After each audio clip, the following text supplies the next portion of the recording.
Welcome to Coffee with the Couple Cure, where we share practical tips for your relationship before you finish your first cup. Here's Jay and Lori Pyatt.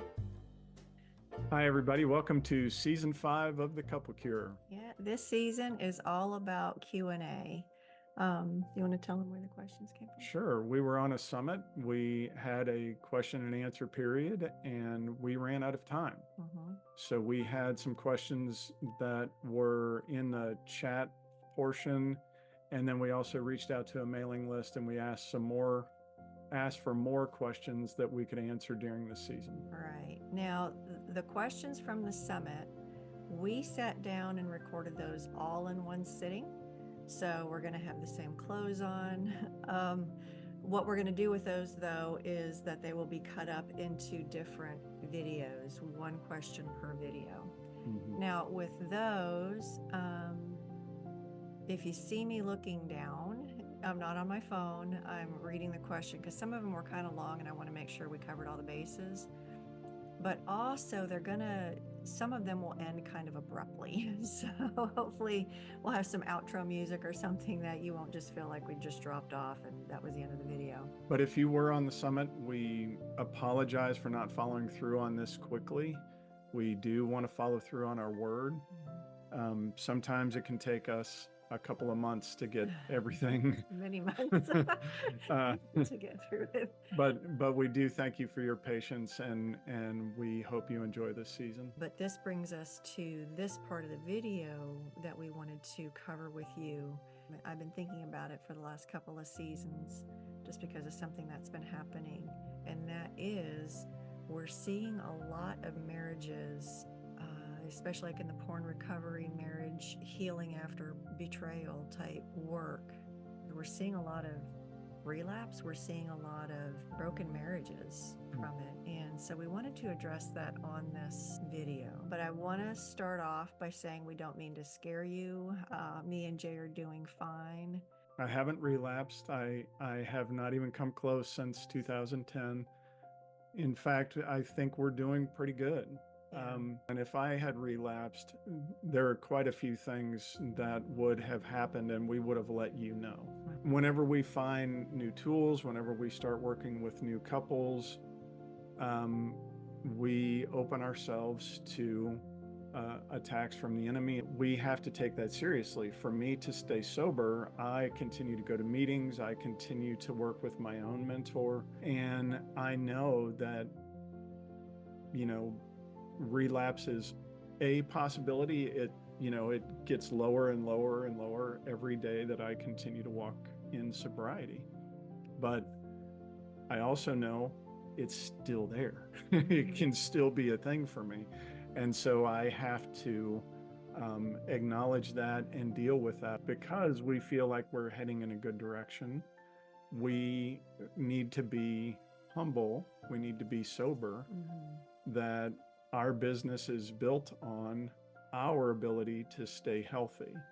And so we are taking steps to continue to do that. Right. And we do ask for your prayers. Not just for our marriage or Jay's sobriety, but for our health. I know that many of you pray for us, and a lot of the guys working with me tell me that they pray for me and pray for Lori as well. But we've also seen that we're in enemy territory most of the time as far as the Christian world goes. We are helping marriages to recover. We're pulling people out of porn addiction. And so that makes us a target. It opens us to attack. And we would really appreciate if you all would continue to pray for us as we continue into what will soon be our 9th year in this work. And again, we haven't had a lot of attacks between us. We've had a couple of relationship issues with other people outside this marriage, friends and family. But we're seeing that other people are being attacked. So yeah, I just want to be prayed up and supported that way, just because I don't know when we're going to be aimed for next. Relationships, just as an everyday thing, can still be difficult. Jay could relapse. Not that he's not strong in his faith or strong in his sobriety, but a apparently the enemy is trying to take people out who do this work. So that's why we're asking for your prayer. Now, if you have been praying for us, please let us know in the comments so we can give you a shout out and so we can know who's supporting us that way. Regarding the relationships that have ended in this field, I mean, I would hate for that to happen to us. If it did, we would let you know about it. We wouldn't quietly fade into the background. Our work with couples would definitely change. It'd be difficult to say we can save other people's marriages if we couldn't save our own.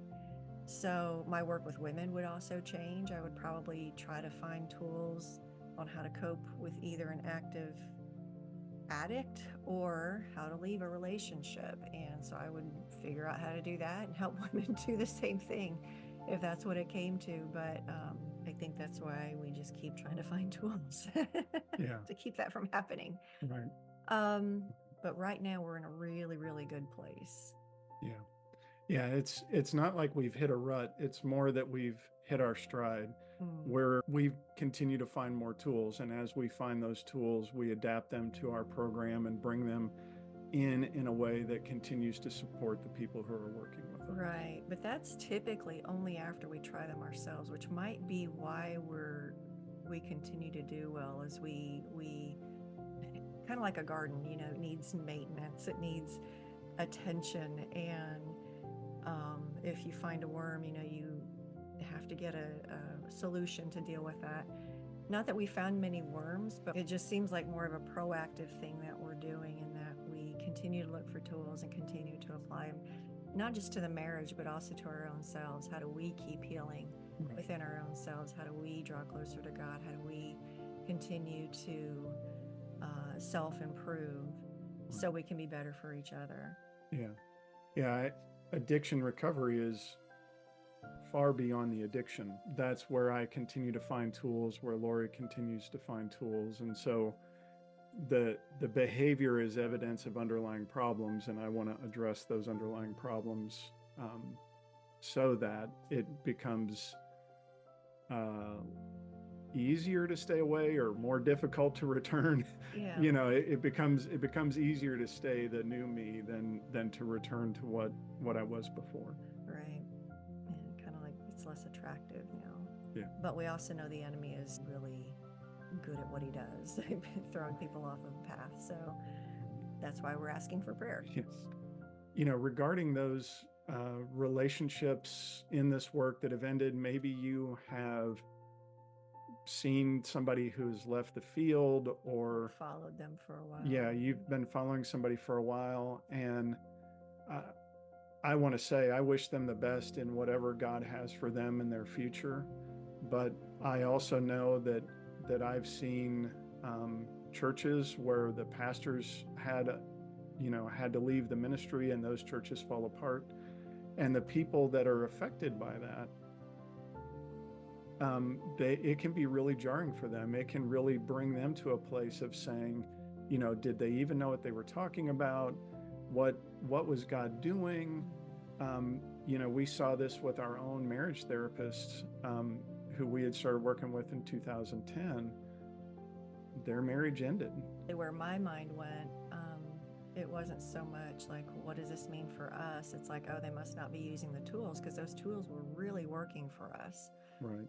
When we used them. And I think it's also what went through my mind back then was, oh yeah, it can be kind of hard to use them sometimes because we weren't at a great place back then.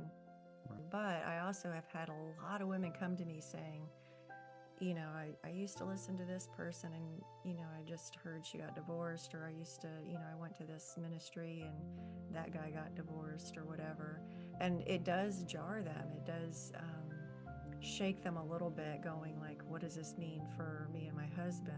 Every marriage can get complacent. There's a marriage book that somebody gave me, and the authors even said in the beginning, you know, that after 10 years of marriage, they decided to use what they tell everybody else to do. And then it's in a rut and not in a stride. And, you know, when we don't do the maintenance, right? That's why, like in 12-step programs, there are 3 maintenance steps, 10, 11, and 12. We have to go back and have the conversations, and we need to be talking about things in a different way, and doing all those new tools, because it's easy to go back to what feels comfortable, and all of these things are new, and even when you've been doing them for a couple of years, it's easy to say, yeah, but I really like how this other thing felt, and that can be problematic. So what's really critical here is continuing to have that community that is going to tell you, hey, you guys were doing really good, and I feel like maybe something's a little bit off, and that support that is got a good spiritual basis and a good accountability basis for the addict, because we can't do this alone. If it was just me and Lori, we would still be stuck. Yeah. We need a bigger support network too. Yeah, and that's one thing I wanted to say was hopefully we're pointing you to something bigger than just the marriages out there or ours. Hopefully we're pointing you to a community of safe people that really get you, that really understand you, family, friends, church, just for that extra support. We need to do the things that keep us in growth mode. Right. I think some people can get kind of resentful of that. It's kind of like a garden, like I said before. What I found is it takes daily checking. It might not take daily watering. It might not take daily spraying, but it does take daily checking, because wow, once a pest gets in there, it can devour things quickly. I do feel we found something real. Like one time somebody reached out and said, oh, it must be so romantic. So how did she put it? It must be so romantic being married to Jay, because he, is so caring and all that kind of stuff. And I was like, well, yeah, it can be. It's, he's still a guy, and we don't always see things eye to eye, and we're not wired the same way. It's not romantic all the time. It's not perfect all the time. But the difference is perfect is unattainable, and romance all the time. I've got stuff I want to get done. So I wouldn't really want that, but it is real. And I like that better because it's doable. And that's what we hope to give you guys this season, some doable things, some answers to your questions that you can apply to your life. Right. Yeah, this having a good relationship is attainable. It doesn't have to be perfect. And I think where a lot of people give up or really kind of stay in the rut is they think it needs to be at a 10.